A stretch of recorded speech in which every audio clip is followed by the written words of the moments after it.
Welcome to this tutorial video. I will explain one reason why we would need regression testing in Agile Scrum management. I directly go to an example. Let's say sprint 5 is running, 4 QA team members in the QA team, and 4 user stories are taken in sprint 5. So obviously we will test those 4 user stories. We will make sure that those 4 user stories are implemented correctly according to a specified requirements in the acceptance criteria. Whatever requirements the product owner has specified in the acceptance criteria, that is matching, that we will ensure. We will ensure those 4 user stories are implemented correctly.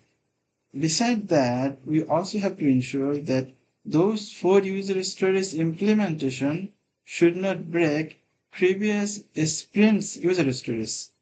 So before sprint 5, we had sprint 4, 3, 2, 1, and 0.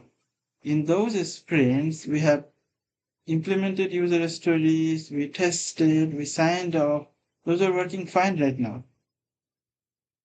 Now, we have to ensure that current sprints user stories implementation should not break previous sprints user stories. For that, we would need regression testing.